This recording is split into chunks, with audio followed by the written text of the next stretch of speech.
It's a new year, and that means new smartphones. Guys, it's so exciting to be looking forward to all of these new phones, and there's just too many to keep track of. Every manufacturer wants to release their own version, their own design, and in this video I wanted to bring that all together and show you the best of 2017, what we have to look forward to. The Samsung Galaxy S8 and Samsung Galaxy S8 Plus. Now these are the two phones I am most excited about going into 2017. Samsung is always on top of their game, introducing new technologies, especially when Apple doesn't choose to release them. Apple holds on to them for years and years and years, but Samsung is like, here, take it all now. We're gonna give you all of it. So for this year, the Samsung Galaxy S8 is going to be getting even bigger. The display is increasing in size, but bezels are shrinking. The war on bezels is going strong, and Samsung is winning that one, and I'm so happy for it. And although we won't be receiving 4K resolution on this phone, there will be other improvements, such as the P3 color gamut on the display, also a new RGB pixel structure, which means you'll get more vivid and brighter colors on that display. I just cannot wait for it. I'm an Apple guy, but Samsung always manages to get me excited. Now, a new leak actually shows that the display will be curved on the edges, just like the Mi Mix, so that's a very exciting change. It will be one of the sexiest phones in 2017, I'm almost sure of it. And sure, on paper, the Samsung Galaxy S8 will be amazing. It'll have so much improved technology, but the real showstopper is going to be the iPhone 8. A lot of people are going to pay attention to this one just because it will be such a radical change in design from what we're used to. We've had 3 years of the same looking basic design. The iPhone 8 is going to improve upon that with a new change to the design. So glass front and back, inspired by the iPhone 4 and 4S, with major improvements to the display. The flagship iPhone 8 model was said to receive an organic LED display. That means a lot brighter, more vivid colors. Not only that, it allows for a more efficient phone, and it can allow for a thinner design as well. Not that Apple needs to go thinner, they just could if they would want to. Also, a wraparound curved display. Where have we seen this before?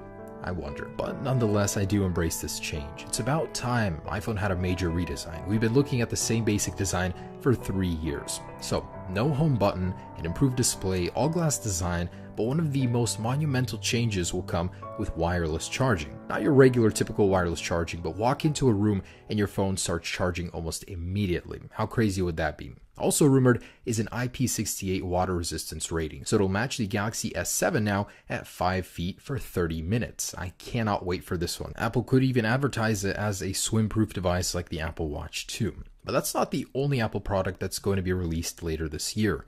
Also, the iPhone 7s. So although the iPhone 8 will be the larger flagship model, Apple will want to introduce 2 cheaper models as well for everyone that doesn't want to go all out. Now these will be an LCD equipped iPhone 7 upgrade. Basically the S means speed. So it'll be a much faster version of the iPhone 7, but mostly internal changes. Although it is said to receive a stainless steel chassis, it'll be the same overall design. It's unlikely that this model will have wireless charging, but it'll basically be a simple upgrade for people that don't want an organic LED curved edge iPhone. It'll be a more sensible phone for daily users. And over the optimists out there, this one will not have a headphone jack. Once Apple's made a decision like that, they're not going back. It'll keep the home button just like the iPhone 7.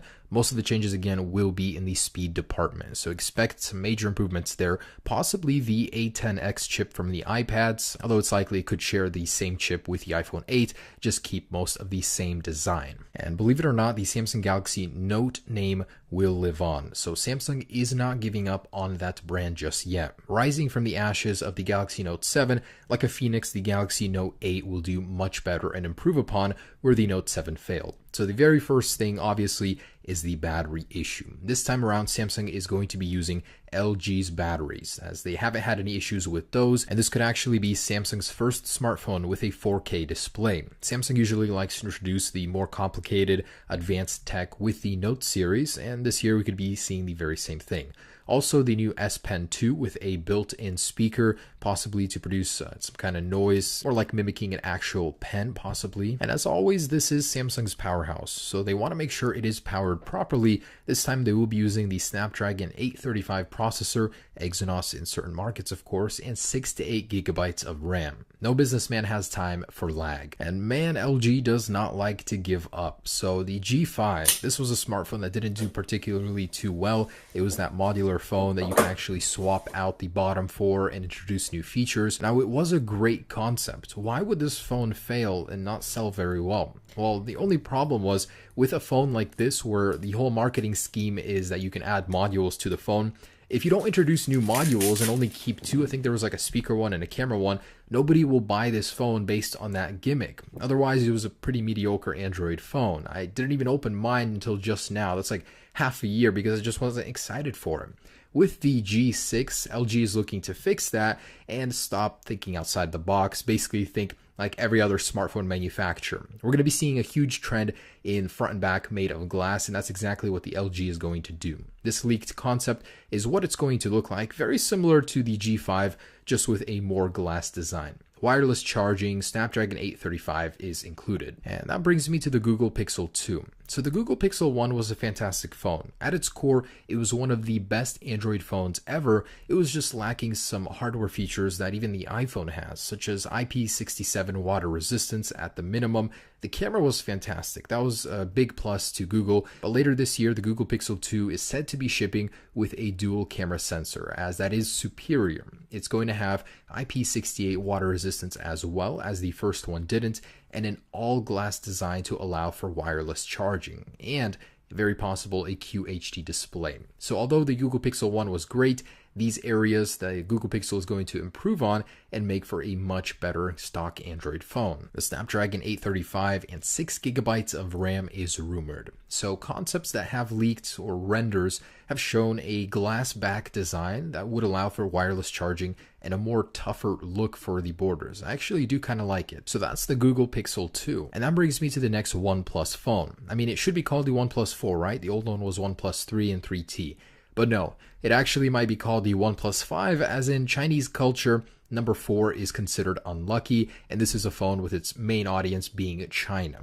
But I gotta say, OnePlus as a company is fantastic. They make sure you can get the best possible experience. They have really fast software updates, and the hardware is always top notch for a very reasonable price. And which other smartphone manufacturer do you know of that releases an update halfway through its cycle just to make the CPU faster, as they did with the 3T? This one is rumored to have the Snapdragon 835 and a massive 3500 milliamp battery, and of course the next generation dash charge that'll allow you to get so much charge just within 15 minutes, over 50%. This is a phone that competes in the mid-tier price range, but it's a bargain. These phones can usually put high-end models to shame. And this could finally be the year the future arrives with foldable smartphones. Late this year, Samsung is set to release its smartphone that can fold in half to serve a dual purpose, both a tablet and a smartphone. They've been developing this for 4 years, and this could finally be the year we could see it in our hands. Now, the run will be limited to 100,000 units, as it's more of a concept, testing the waters, seeing how people react to a phone like this.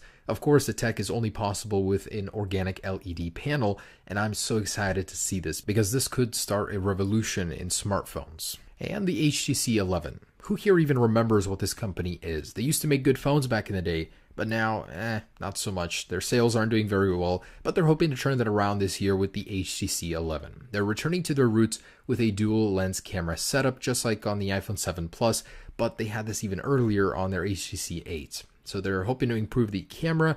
The design itself could have a wireless charging compatible back with a glass design, and in general, they will be evolving the design that they had before. This is a leaked concept of the HTC 11. Nokia. Look who's back. They finally decided to pull their head out of Microsoft's ass and release a real Android phone. It's no wonder this thing sold out within a minute when it went on sale in Chinese markets. Now, this is a budget phone. It's about $250. But for the price, it's quite amazing what they managed to stuff inside of it.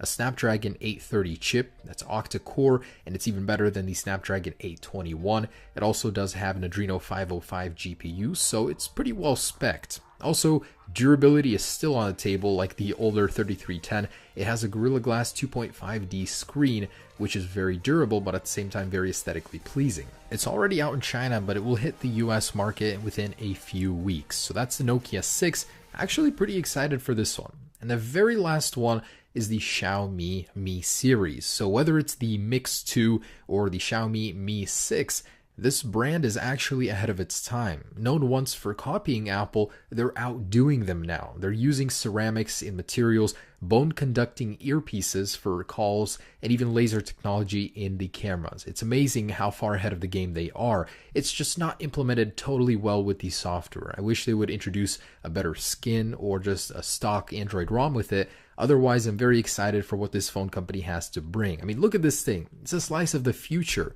The borders, no bezels, it's just stunning. I cannot wait to see what they bring out next. And that's just a quick preview of the smartphones we have to look forward to. I'm really liking the trends I'm seeing. Water resistance, wireless charging, larger displays, less bezels, and a huge increase in speed. So I cannot wait to share all of these with you on my channel. Stay tuned for all of that, and I hope you enjoyed this video. Peace.